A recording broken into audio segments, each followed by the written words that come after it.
Hey, and welcome to a C.A.G.E.D game. A future game select game. I think there's some comedy in working on a project in tech that's almost 20 years old. And perhaps there's a subtext working for a tech like this, which would maybe read something like, simple problems with overly complicated solutions. But you know, I love it. Old school stuff like this is awesome. It's so fun to work in tech like this. Something elegant about making games in these older BSP-based editors. Sometimes creating the simplest things in these old engines is just so involved and so complicated, it's awesome. Yeah, I just fucking love it. This intro here was conceived pretty much to set the mood and set the tone for the game. I wanted to give the player the slightest semblance of a background story, or perhaps lack thereof, before we throw them right into the prison cell. And I think there's something nice about starting the game off kind of mellow and on an even keel. And also, really, it was just a good opportunity to flex my muscles on scripting in this engine. And I think Laserhawk's music in the background really makes it what it is. C.A.G.E.D was originally a much smaller map, released as a collaborative project back in 2002. It's part of a project called Quantum Leap, where you jump between the creations of different level designers in one mod. And I always wanted to polish it a little bit more, do something a little more in-depth with it. And so here we are 15 years later, working in dead tech, and this is what it's become.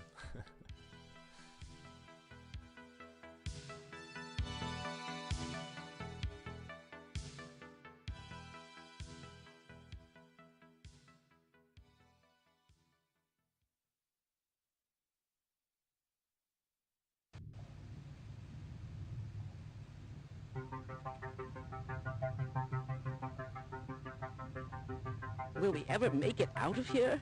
I'm not certain. No! I don't want to die!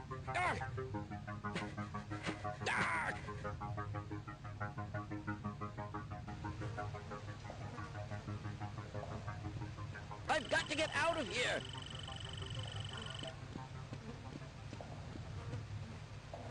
Hello there.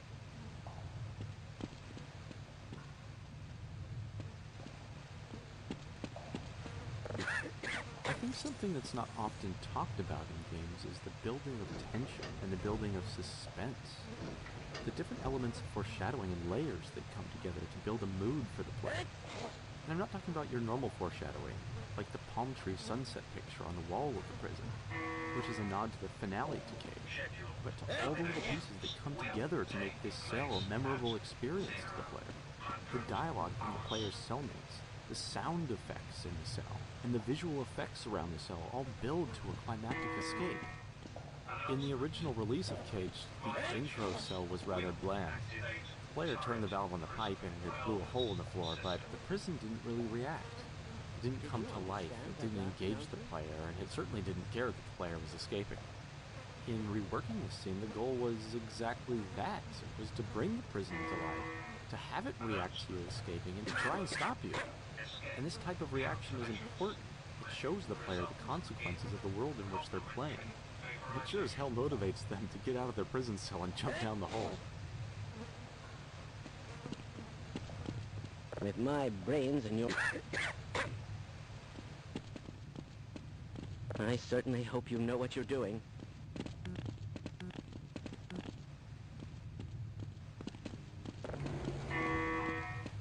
Current time is 2300 hours and 55 minutes. Why do we all have to wear these ridiculous ties? This is as far as I go. Announcement. Prisoners requesting early termination may contact their nearest prison officer for immediate I'll wait right here. instruction. You smell what I smell? I hope that... Announcement. Prisoners requesting My God, what are you doing? violations receive 10 additional group credits. I certainly hope you know what you're doing.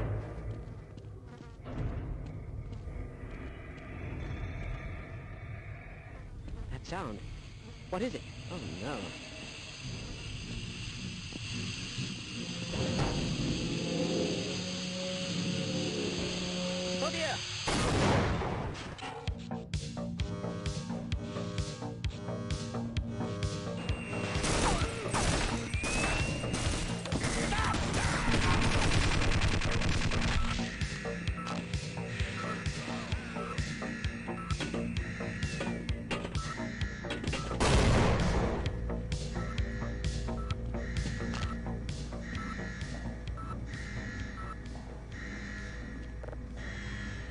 toilet plunger here is a nod towards amazing game Roger Wilco.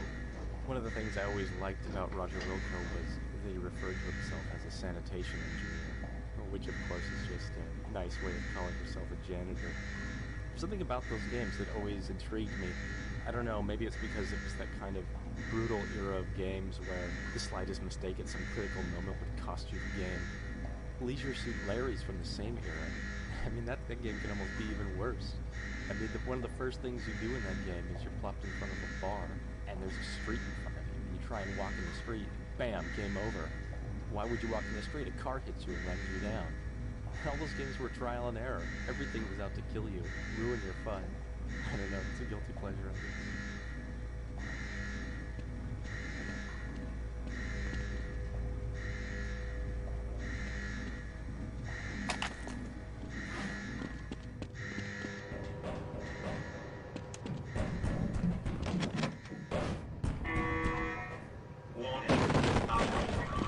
Personnel detected in cell block E, subsection 3. Turret prison wellness system will activate in 5 seconds. 5, 4, 3, 2, 1, 0.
Attention.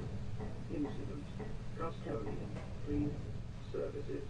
Requested in cell block E, Unit 3.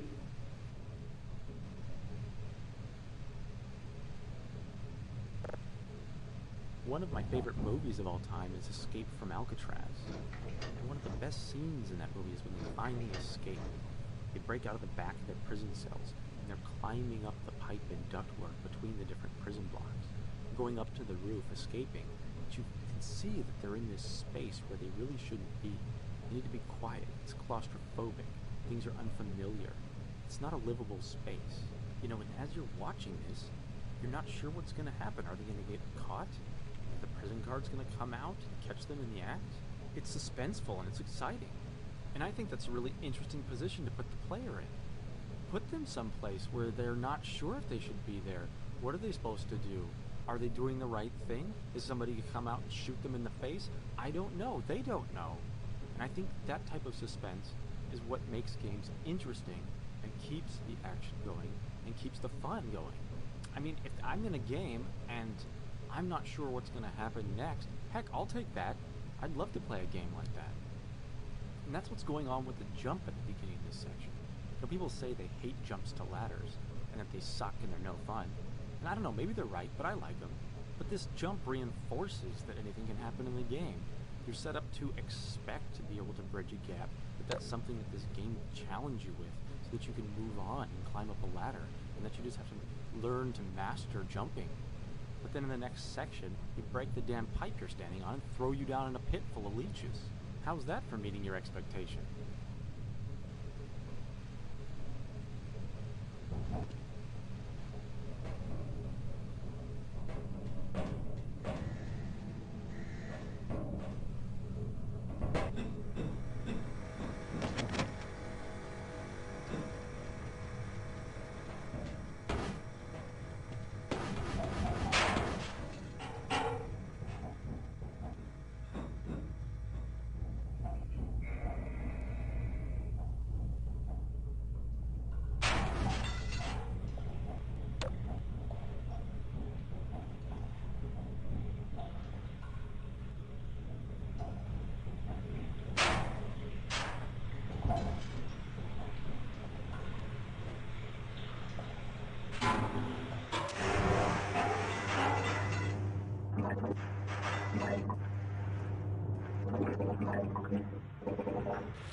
This is one of those situations where there's definitely complicated solutions to simple problems. At least in a modern game engine, this puzzle would be pretty simple to set up with some physics. But Half-Life 1 doesn't have any physics. Old Source doesn't support that. At least to the respect that this puzzle tries to fake. So here, it's just a big smoke and mirrors show trying to fake that with a bunch of crazy entity work. So the two boxes that are trapped at the bottom are just two trains. They move on a predetermined track. You know, the funny part about how this grate works in releasing the boxes is that behind the scenes, hidden in the wall, there's a laser beam. This laser beam is shooting into a brick. And on the other side of the brick is a target. And as you turn the little handle, the brick starts to move. When the brick is able to move just far enough, the laser beam passes and hits the target on the other side. The laser beam does damage, and when it hits that target, it causes an event to fire, telling the box to move and float upwards. Now, all of this is possible because there's a special entity that allows the movement of a piece of geometry to be tied in to relationship to a turning handle. Now, it lets this block move in conjunction with that. And so simply by adjusting the relationship of that laser beam and target to this moving block, you can time it so that an event will fire the moment that block moves out of the way at a very specific time. And in this case, causing the buoyant boxes that are trains tied to these tracks then be fired to move. Now, disregarding the complicated scripting to get those boxes to float up, you then have the entity work to track their state. So once the player has released these boxes, there's special entities that are tracking whether the water is at its lowered or raised position, and which state those boxes will be. Now, if the boxes have already been released, they're told to actually float and move to another position, because of course they're not physics-based. They don't float. They're just trains on a rail. Now, if they haven't been released by the player yet, and they raise the water, then the tracks of those trains are changed. So when the player releases the boxes for the first time, they float all the way to the highest position. And all of that's just part of the scripting involved to get a simple puzzle where the player pulls a lever and some boxes float up to the surface.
always think it's important to create spaces in your environment that make it feel larger than the story and the experience of the player. With Carson's hideout here, it's a space that gives the illusion that there's been other prisoners that have attempted the escape you're on now. Maybe they haven't been successful, and it's not quite sure who they are or what their experience has been, but they're there. And I think those little bits of environmental storytelling go a long way to making the player feel that the universe is cohesive and has a depth and richness to its story.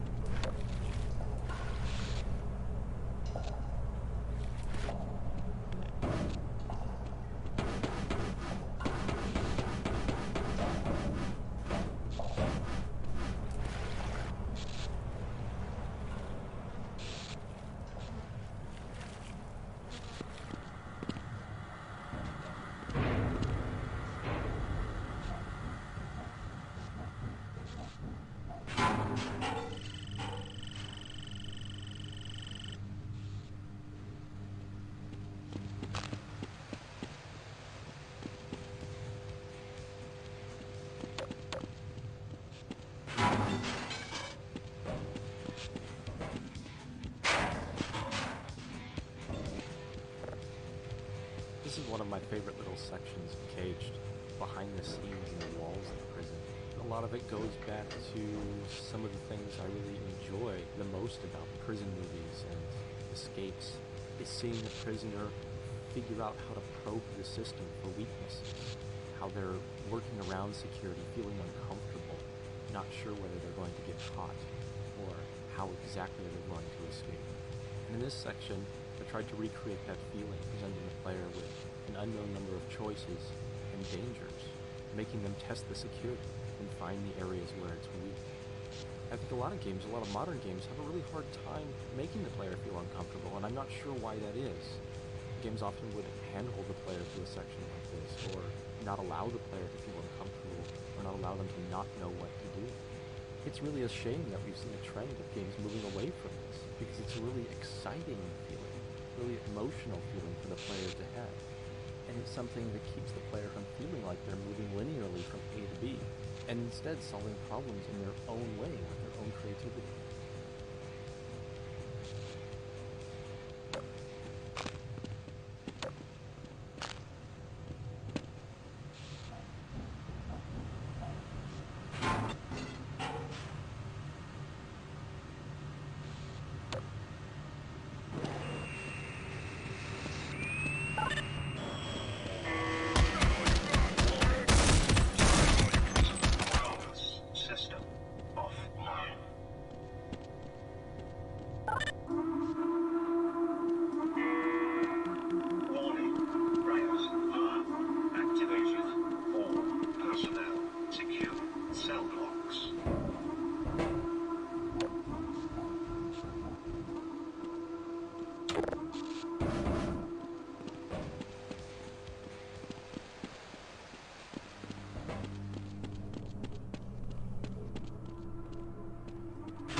Personnel, secure cell blocks.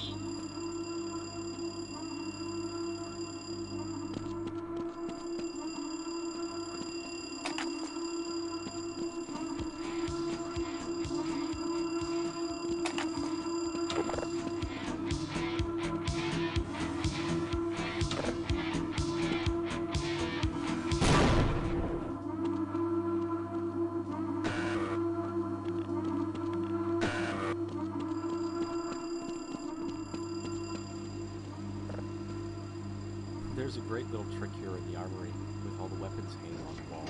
Half-Life doesn't support actually positioning any of the weapon models in any position you like. They basically can lay on the floor and that's it.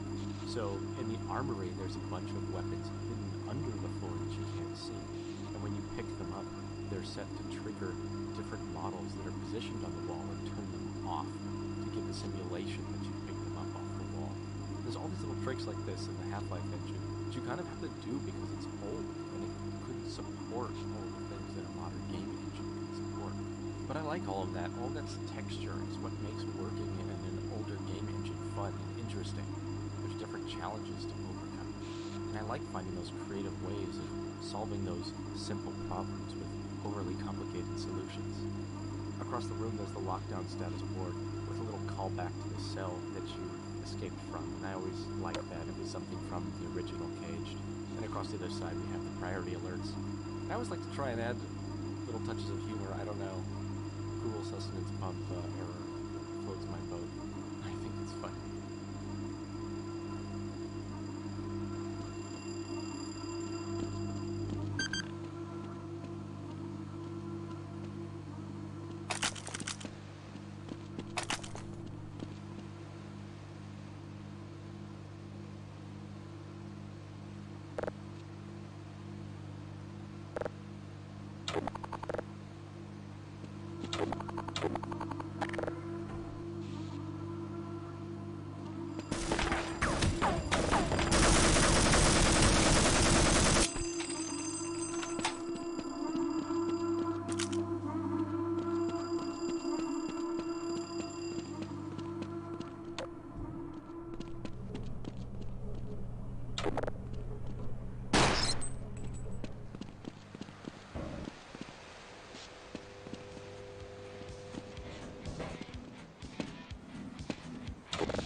One of the little quirks of Gold Source when Half-Life first shipped and mods for Half-Life were new was that getting music into a mod into the Gold Source engine wasn't really possible.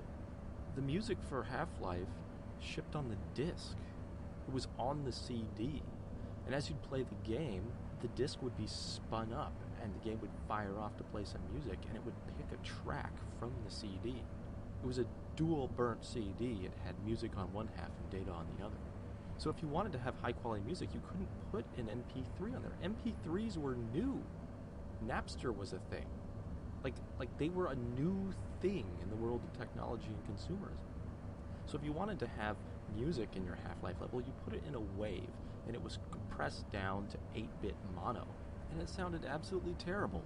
Now because Half-Life played the music off the CD, you couldn't distinguish between what CD was in the drive. It would just play a track from whatever disc happened to be in there. And back then, I shipped a mod called Big Lolly. And a year or so after it shipped, I got an email from a guy who had played it. He said he really loved the game. He loved using the giant lollipop to smash gingerbread men, but he was even more excited that the game featured a soundtrack to AC/DC. And isn't it amazing that AC/DC's his favorite band too?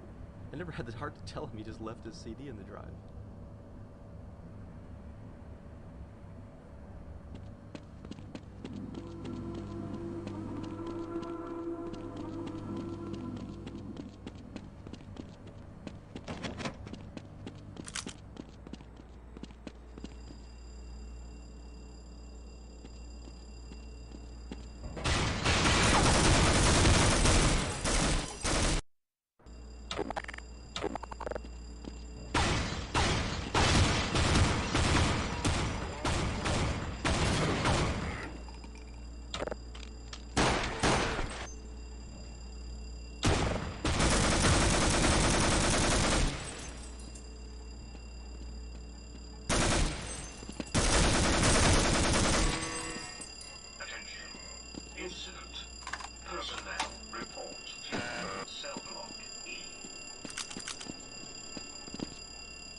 I really do think that playing with expectations is one of the best ways to make games interesting. And playing with those expectations brings out interesting emotions in the player. The elevator ride here is a place where often you'd see someone set up a cheap scare with some baddies or some kind of trap in the elevator. And I chose not to do it. It seemed like a great place to crank the tension and suspense to 11, and at the same time give the player some downtime and a breather from all the action. Inaction can be just as interesting as action, and the uneasiness created in the player waiting for the elevator ride and the unknown at the end of it is what I think makes a really interesting emotional response. It's one of these sections in a game where I think if a producer or publisher were to look at it, or if a playtesting group from your publisher were to run through the area, you'd get back some lame bug about how nothing's going on here and it's boring and why would I just want to sit there? There's no action. And they would be missing the whole point, which is that there isn't any action, and that's what makes it interesting. At least I think that makes it interesting. You can't be shooting people in the face every second of the whole game. Or maybe you can, I don't know. Maybe it's a sign that I'm a bitter old game dev.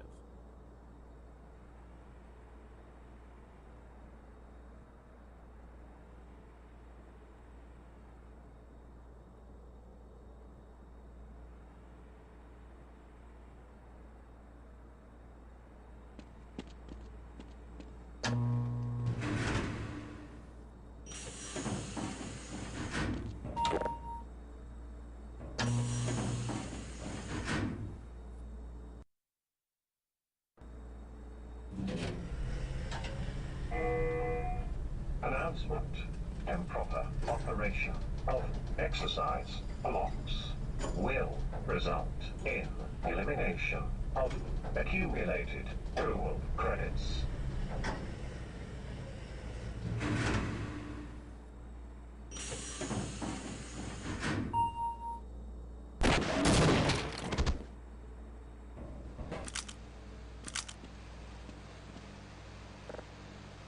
God, I love fucking detailing spaces like this. You have so many opportunities in the ceilings to create a story and make the environment feel bigger than it actually is. You'll see a lot of spaces where people just kind of cap off the top of a room and move on in the way that they've detailed an area. And I love like adding all these different little pipes and ductwork and telling a story with it. In the next hallway, there's this whole sense that there's a larger system of catwalks and passageways. The facility is much more grand than the player is experiencing themselves. And making these areas gives you all these amazing little problems to solve. The light streaming in through the windows above is a complete hack. It's like the biggest fucking hack in the universe. There's actually no light, of course, on the other side of the windows. And the windows are just illuminated by emissive panels of geometry hanging in front of the windows. And the God rays shooting through are a separate set of geometry, and the reflection of light on the opposite side of the wall isn't even run by the lighting pass in the engine. It's a separate sheet of polygons that are ever so slightly glowing to give the illusion that the light has come through the window. And I love figuring out all these different ways to make those things come to life. And that's what makes spaces like this so exciting to work on. You can create a living world that the player can pass through.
Requested in subsection T4.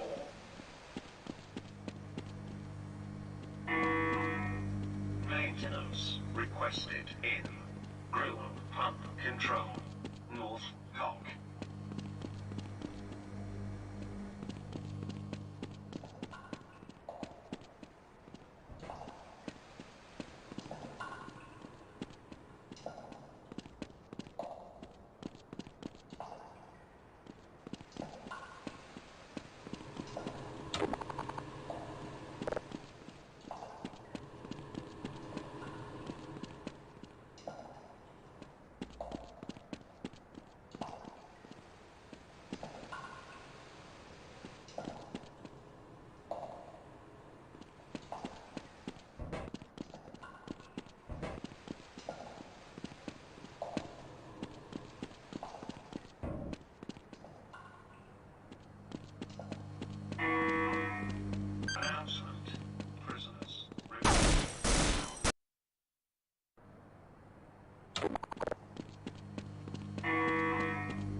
guard room here is an example of loopback gameplay, which is essentially a way to telegraph to the player where they can go before they actually go there. And it's also a way to give the player tools to orient themselves in the universe in which they're playing. So here the player can see into the guard booths, into some of the areas they're going to get access to once they find their way through the shower room. And if they happen to go through the shower room before they actually enter this space, they can see an area which they didn't yet encounter.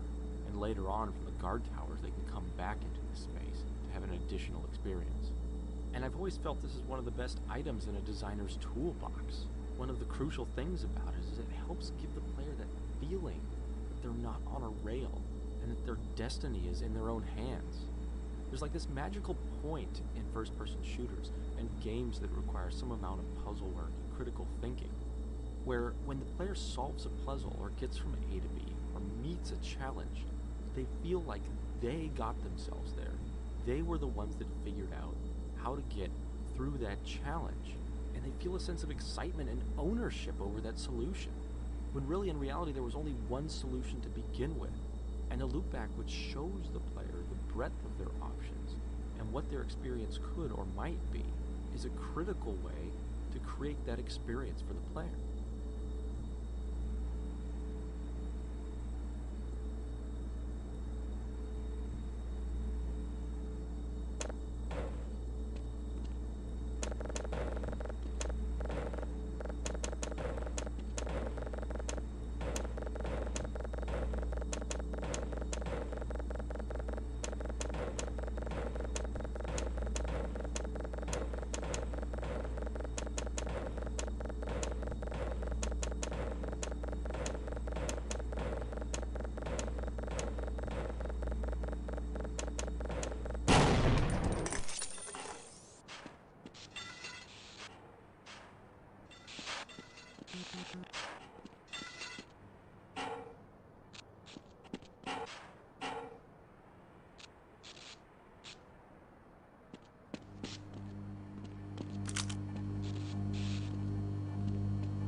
Warning.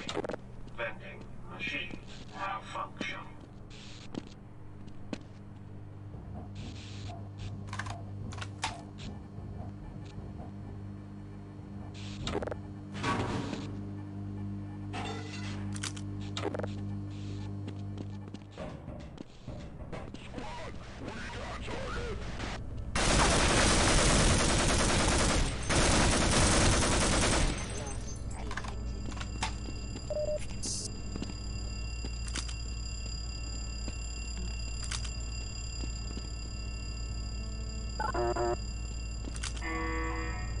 Attention. Prison control mobilized.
In the original version of C.A.G.E.D from 2002, the battle here in the prison yard was the finale. It was the end of the level.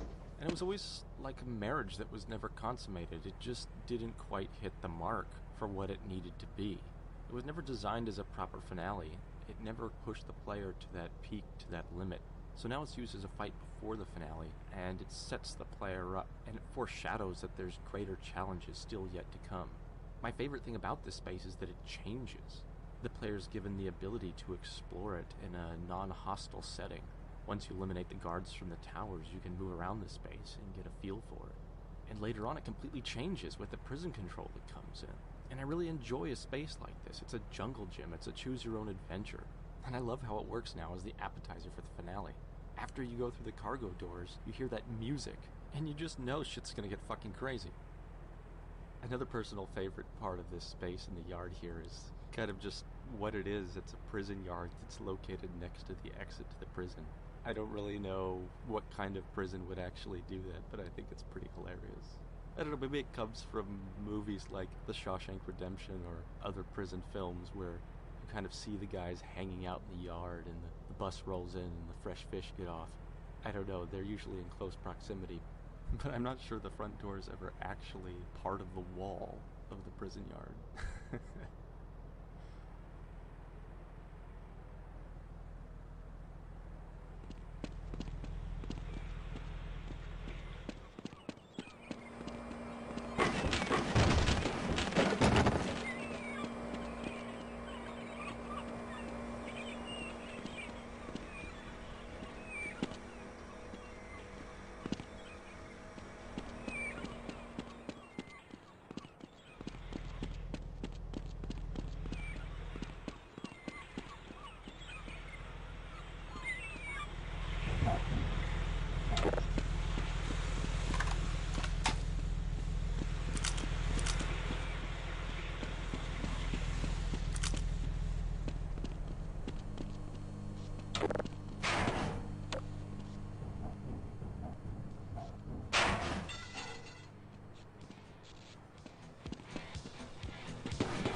Why are you leaving me here?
exactly.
Attention. Armored window power online.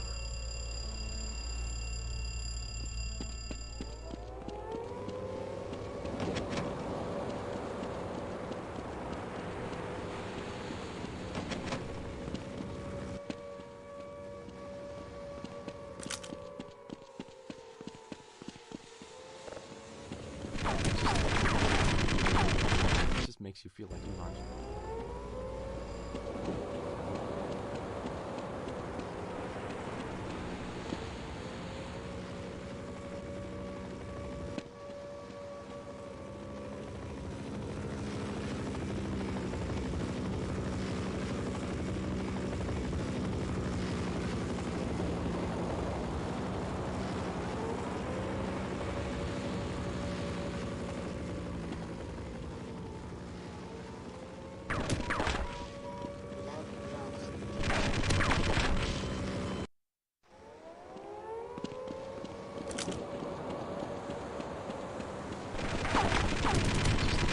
When the doors open.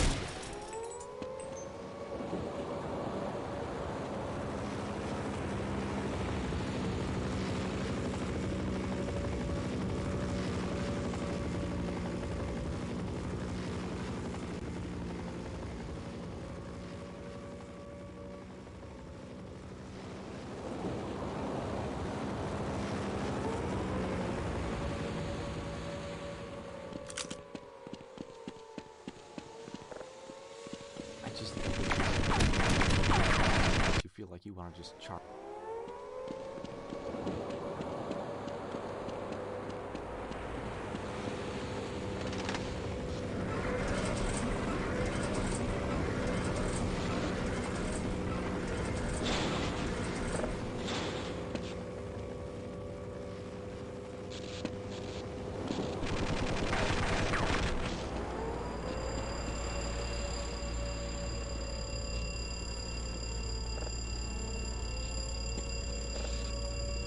The sequence here with the guards shoot through the door is absolutely an homage to the original Half-Life 1, where they blow holes in the adventure. I remember when I first saw that, just gushing over it with my brother, and telling how awesome it was when they shoot the holes through the vents and it comes crashing down and the light streaming through, and holy shit.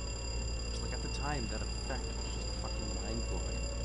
That of course is like super primitive, but it's still effective, I like it. There's a visceral reaction to the effect. Carnage or threat that's going to come at you. I felt like the really great spot to build in the game. In this control room, there used to be a number of pickups for ammunition. The players were confused.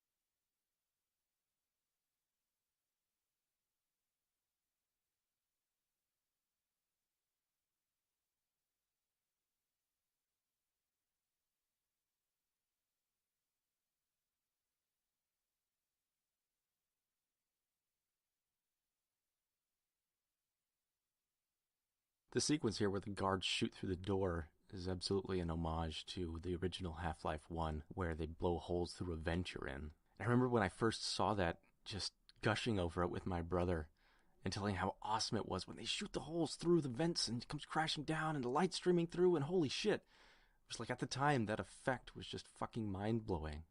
And of course, it's like super primitive, but it's still effective. I like it. There's a visceral reaction to that effect and the impending carnage or threat that's going to come at you. And it felt like the really great spot to throw it into C.A.G.E.D. In this control room, there used to be a number of pickups for ammunition for the rocket launcher, and in testing we found that players were confused as to why that was there. They felt like there should be a rocket launcher close by, but they kept searching and scouring the first 2 floors of the complex here, and they would never proceed up the ladder to find the rocket launcher on the 3rd floor. And it's interesting because usually it's nice to use some ammo to foreshadow and have that Pavlovian experience and get your mouth watering for the rocket launcher that you know is to come. But in this case, it was just too early, and the foreshadowing was just not late enough and not close enough to the rocket launcher. So the decision was made to pull the ammo and put it next to the rocket launcher itself, as there wasn't a more appropriate place for it to exist. I'm not sure I'm quite happy with the control room and how it plays. I don't know. Something about pressing the button and then just walking back and opening the windows doesn't quite work. It seems like there needs to be a puzzle here where you go into a grate and climb through some ductwork and complete some kind of puzzle to activate the switch in the console. But the whole idea with this level is to keep the pace, keep the player moving, keep the action moving, and anything beyond what was here slowed that down, and it didn't have quite the same feeling. I'm still not sure if I like it, but it's good enough.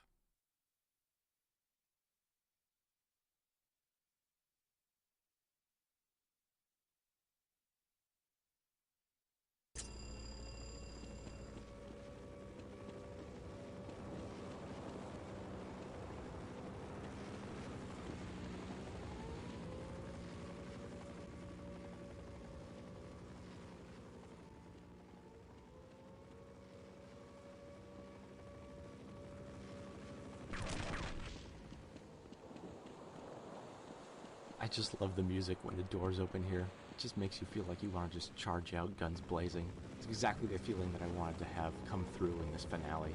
The helicopter coming by, keeping the pressure on the player the whole time. Feeling like you can't stop. I often associate different music with the different projects I've worked on. It's interesting, the first game I worked on for the Xbox, Men of Valor, I always start thinking about German techno, because I was really into industrial music at the time. And for Team Fortress 2, working on Hightower, I think the whole time I listened to Depeche Mode. So every time I hear one of their songs, I always think about developing that map. And I think about the time I started at Valve was when I really got into synthwave and outrun music. And that's when I found out about Laserhawk and really started liking his music. I think I bought a couple of his first albums, and I just thought he was great, along with a bunch of the other artists in that genre. I recorded some of Laserhawk stuff to a cassette tape, because that's all I had in my Volvo. And I'd make these trips, driving from Seattle to Portland, to go play pinball tournaments. And I'd listen to his music the whole way down there. And one day out of the blue, I got this email from some guy named Garrett Hayes. And as I'm reading it, he says, "Hey, I'm looking through my receipts for my Laserhawk purchases, and I saw your name on there. Are you Kaylee George, like the one who plays a bunch of pinball? I'm really into pinball, and I've seen all your videos." And it turns out that Laserhawk was a pinball fan, and I'm a pinball fan, and we both play competitive pinball, and we never knew it.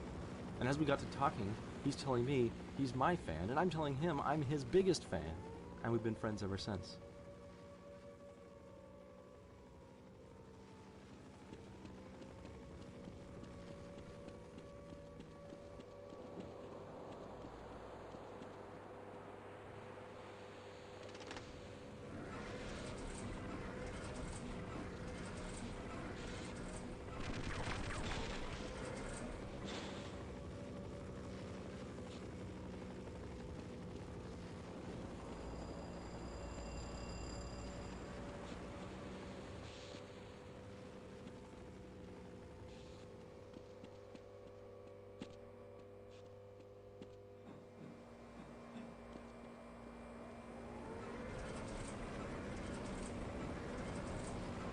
There's this term that was thrown around on a lot of projects I've worked on, which is the Swiss cheese effect for multiplayer games.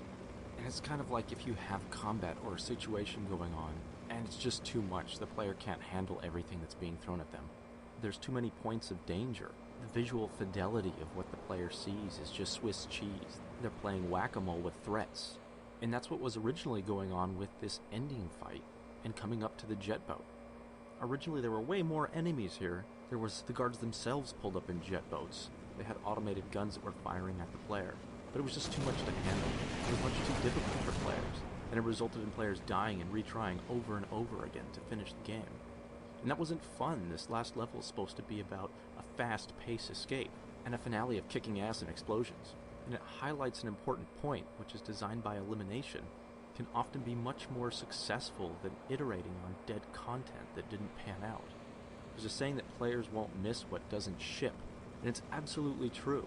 Sometimes taking things out of a game or things that aren't working is so much more successful and leads to better ideas and better gameplay than trying to stick with an idea that was failed from its concept. One of the other problems with this ending was getting players to actually run to the boat. Like, how are the players supposed to know to go jump in the jet boat? And the term hit it with a hammer absolutely applied here. Once the text at the beginning of the chapter was changed to jet boat escape, players no longer had any question about what they were supposed to do, and they immediately ran to the boat when presented.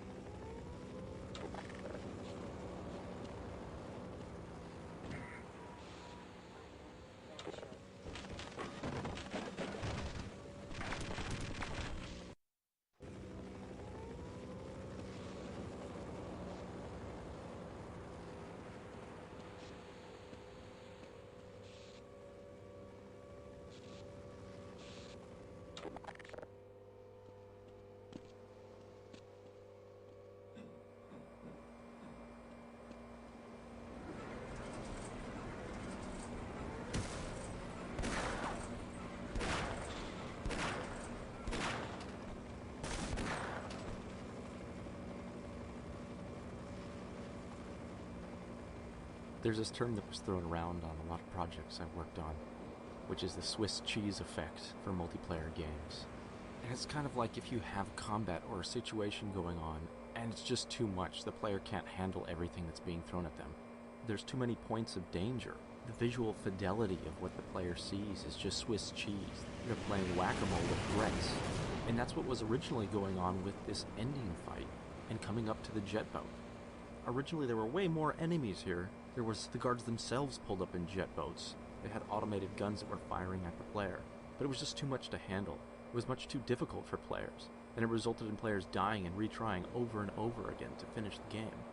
And that wasn't fun. This last level is supposed to be about a fast-paced escape and a finale of kicking ass and explosions. And it highlights an important point, which is design by elimination can often be much more successful than iterating on dead content that didn't pan out. There's a saying that players won't miss what doesn't ship, and it's absolutely true.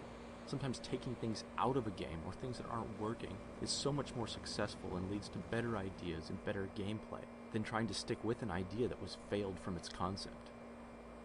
One of the other problems with this ending was getting players to actually run to the boat. Like, how are the players supposed to know to go jump in the jet boat? And the term hit it with a hammer absolutely applied here. Once the text at the beginning of the chapter was changed to jet boat escape, players no longer had any question about what they were supposed to do, and they immediately ran to the boat when presented with the option. And sometimes it's blunt force trauma that gets the job done.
Oh man, if I had a cigarette boat, I'd like to think I'd ride off into the sunset blasting Laserhawk.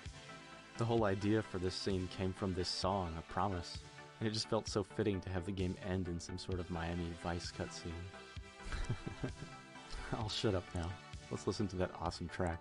Thanks for playing.